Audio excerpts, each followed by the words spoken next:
ওনারা আমাকে স্যার বলে, মানে এর চেয়ে কোনো অত্যাচার নাই। ওনারা সবাই আমার 1-2 বছরের সিনিয়র ভাই। তোমরা যারা এখন এখানে আসো, তোমাদের মধ্যেই কেউ হবে আগামী দিনের ডিজি হেলথ, তোমাদের মধ্যেই কেউ হবে আগামী দিনের ডিজি মেডিকেল এডুকেশন, কেউ হবে ঢাকা মেডিকেল কলেজের প্রিন্সিপাল, আর তোমাদের মধ্যে সবচেয়ে দুর্ভাগ্যবান যে থাকবে সে হবে স্বাস্থ্য প্রতিমন্ত্রী। দেখলাম যে সকালে এমপি হয়ে বিকালবেলা মন্ত্রী হয়ে গেলাম, যেটা অতটা আসলে আশা করিনি।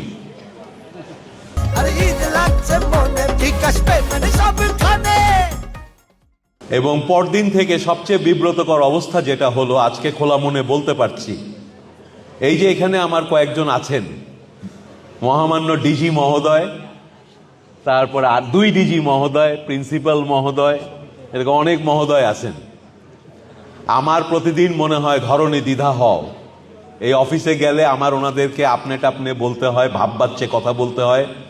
ওনারা আমাকে স্যার বলে, মানে এর চেয়ে কোনো অত্যাচার নাই। ওনারা সবাই আমার 1-2 বছরের সিনিয়র ভাই। আমি ওনাদেরকে আড়াল পাইলেই ভাই ভুই বলি, গা গু হাতাই, লোকজন আসলে আবার স্টিফ হয়ে যাই।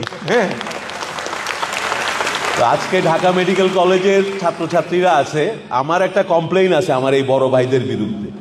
আমি তাদের বড় ভাই হিসেবে এত ভালোবাসি, এত শ্রদ্ধা করি, তো বড় ভাইরা তো ছোট ভাইকে লুক আফটার করার কথা, তারা কিন্তু আমাকে লুক আফটার করছে না ঠিক মতো। হ্যাঁ, এটা কি তাদের করা উচিত না? তারা সব আমার বেশি বড় না, 1-2 বছরের বড়, আমরা একসাথে ক্যাম্পাসে সবকিছু করছি। ওনারা আমাকে লুক আফটার করে না। দেখেন, এই যে আমি আজকে এখানে এসে বসে আছি, আমার 2 ডিজি ভাই লেটের উপর মহা লেট। না, এটা আসলে কমপ্লেইন না, এটা ওনারা কেন লেট আমি সবচেয়ে ভালো জানি। আমি বলছিও মাজার শাহিন ভাইকে যে ওনারা খাওয়া দাওয়ার সময় পায় না আজকাল, এমন চাপের মধ্যে আছে কাজের। তো আমার আনন্দ হয়, ভালো লাগে, আমি মনে করি আমি খুব ব্লেসড, এটা আল্লাহর রহমত। আমার মনে হয় না আমাদের ক্যাবিনেটে 50 জন মন্ত্রী আছে, আর কারো এই সৌভাগ্য আছে সে তার কর্মস্থলে গেলে চারপাশে শুধু দেখে বড় ভাই, আপাও আছে, বড় ভাই, আপা, ছোট ভাই বোন সব পাই। তো এই দিক দিয়ে আমি খুব সৌভাগ্যবান। আর ডিএমসিএন হিসেবে তো অনেকেই বক্তারা বলেছেন, আমি ডিএমসিতে ছিলাম, পড়াশোনা করেছি অল্প, ডিবেট করেছি বেশি, কবিতা পড়েছি আরও বেশি, এইসব করে ডিএমসির সময়টা খুব ভালো গিয়েছে। কিন্তু এখন যখন আমরা যাই কর্মস্থলে আরও ভালো লাগে। এবং ডিএমসিতে এখন যারা ছাত্র আছে তোমাদের বলি, ভাই কেউ কাউকে বেশি আন্ডার এস্টিমেট করো না। হ্যাঁ, ডিএমসিতে যারা পড়ে প্রত্যেকেই অনেক অনেক যোগ্য। এই যোগ্যদের ভিড়ে এসে জীবনের চলার পথে 50 জন যোগ্য ব্যক্তি, 200 জন যোগ্য ব্যক্তি যখন কম্পিট করে, আপাত দৃষ্টিতে কাউকে মনে হতে পারে সে একটু কম পারে, কিন্তু কাউকে আন্ডার এস্টিমেট করো না। তোমরা যারা এখন এখানে আসো, তোমাদের মধ্যেই কেউ হবে আগামী দিনের ডিজি হেলথ, তোমাদের মধ্যেই কেউ হবে আগামী দিনের ডিজি মেডিকেল এডুকেশন, কেউ হবে ঢাকা মেডিকেল কলেজের প্রিন্সিপাল, আর তোমাদের মধ্যে সবচেয়ে দুর্ভাগ্যবান যে থাকবে সে হবে স্বাস্থ্য প্রতিমন্ত্রী। তো এটা বলার উদ্দেশ্য, আমাদের ঢাকা মেডিকেল কলেজে আমরা যে একটা গর্ব বোধ করি, এই গর্বটা শুধু আসলে ইমোশন না, এটা আসলে এভিডেন্স বেসড। এটা তো বাস্তব যে আমরা পরীক্ষা দিয়া সবচেয়ে যারা ভালো করে তারা এখানে আসি। ভাই, এটা তো মাইন্ড করলে হবে না। কিন্তু আমাদের যেটা হয়, কখনো কখনো আমরা এখানে পড়াশোনার মধ্যে কম্পিটিশনে পড়ে অনেক ছেলে মেয়েরা আমরা কিন্তু অনেক ফ্রাস্ট্রেটেডও ফিল করি মাঝে মাঝে। আমি জানি না এখনকার তোমাদের কেমন লাগে। এবং সেটারও একটা কারণ, আমরা যে যেখান থেকে আসছি, কেউ ঢাকার টপ স্কুল থেকে আসছি, কেউ কিংবা একটা গ্রামের ভালো স্কুল থেকে আসছি, কিন্তু প্রত্যেকে নিজের জায়গায় শ্রেষ্ঠ ছিলাম। যখন এখানে এসে অনেক শ্রেষ্ঠের ভিড়ে পড়ে যাই, যখন প্রথম আইটেমটা চট করে ফেল হয়ে যায়, তখন তো মানে ভয়ঙ্কর লাগে, তাই না? আমরা তো ফেল করে অভ্যস্তরা তো আর এখানে আসে না, যে মাঝে মাঝে ফেল করে তারা এখানে চলে আসছে। তো এটা বলার উদ্দেশ্য, আমি মনে করি মেডিকেল স্টুডেন্টদের জন্য একটা বড় ইস্যু এখনকার বাংলাদেশে এবং সারা পৃথিবীতেই মেন্টাল হেলথ ঠিক রাখা একটা বড় ধরনের চ্যালেঞ্জ সবার জন্যই। আমাদের ডিভাইস ডিপেন্ডেন্স, আমরা সারাক্ষণ ডিভাইসের মধ্যে থাকি, মানুষের সাথে মানুষের সংযোগ কমে যাচ্ছে। ফলে মেডিকেল স্টুডেন্টদেরকে বলবো যে এগুলো নিয়ে তোমরা বেশি দুশ্চিন্তাগ্রস্ত হবা না। মন খারাপ হবে, এটাই স্বাভাবিক। আইটেমে ফেল হবে, এটাই স্বাভাবিক। কপাল খারাপ থাকলে প্রফেও 2-4 বার ফেল হইতে পারে, পৃথিবী ভাঙ্গা পড়বে না। স্টিল তুমি ডিজি হেলথ হইতে পারবা, স্টিল তুমি হেলথ মিনিস্টার হইতে পারবা, স্টিল তুমি কোলোরেক্টাল সার্জন হইতে পারবা। এগুলাকে অনেক বড় করে ভাবার কোনো কারণ নাই।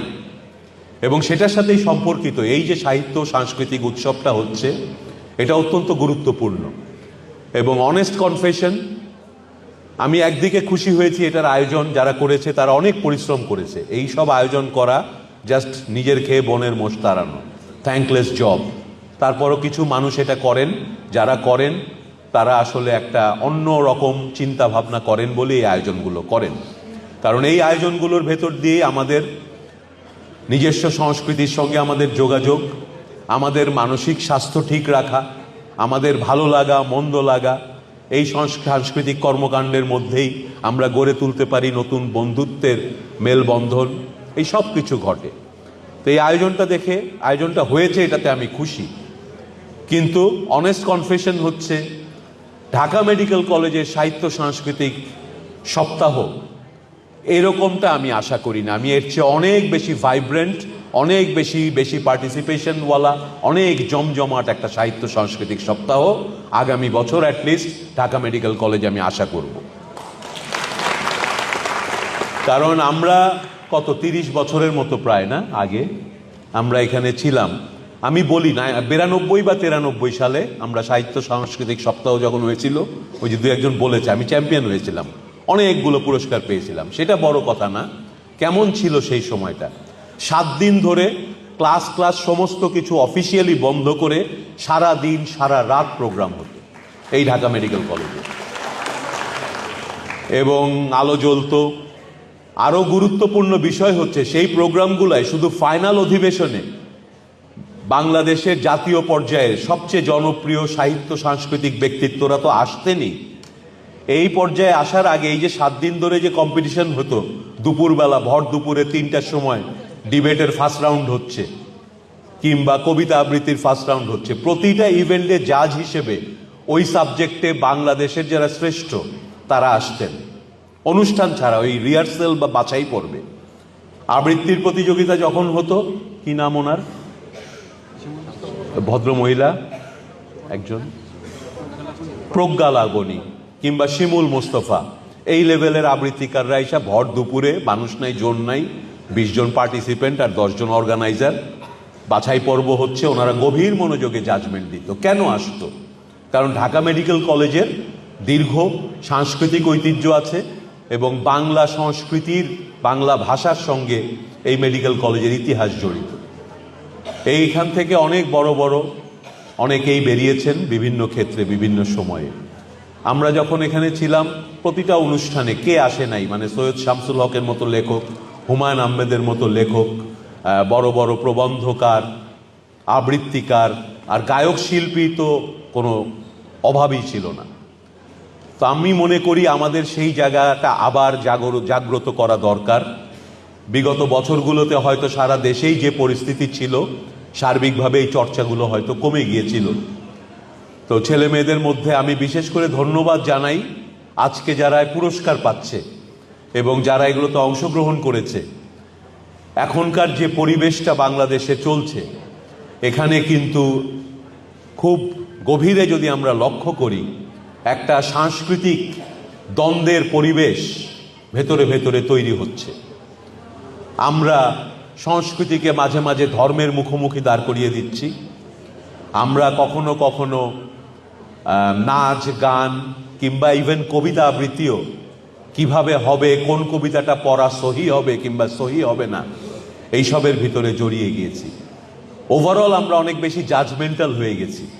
আমরা নিজের বিশ্বাসের উপরে দাঁড়িয়ে থেকে আর সন্তুষ্ট থাকতে পারছি না। অন্য সবার বিশ্বাসকে জাজ না করা পর্যন্ত আমাদের কনফিডেন্স আসতেছে না। এটা একটা জাতির জন্য একটা সংকটে পরিণত হতে পারে। এবং ঢাকা মেডিকেল কলেজের মতো জায়গায় যে ছাত্রছাত্রীরা আছে, তারা আজকে যেমন দেশের সেরা ছাত্রছাত্রী, আগামী দিনে শুধু দেশের সেরা ডাক্তারই না, তারা এই দেশের সেরা নাগরিকদের একজন। তো তারা যদি ছাত্র অবস্থায় সুস্থ এবং মুক্ত সংস্কৃতির চর্চা না করে, সুস্থ এবং মুক্ত সংস্কৃতিকে তারা যদি অ্যাপ্রিসিয়েট করতে না শেখে, তাহলে তারা যখন এই সমাজকে নেতৃত্ব দেবে, চিকিৎসক হিসেবে, মেডিকেল কলেজের শিক্ষক হিসেবে, একজন প্যারেন্টস হিসেবে, তখন সেই সমাজটা কিন্তু আমি মনে করি না সঠিক দিকে যাত্রা করতে পারে।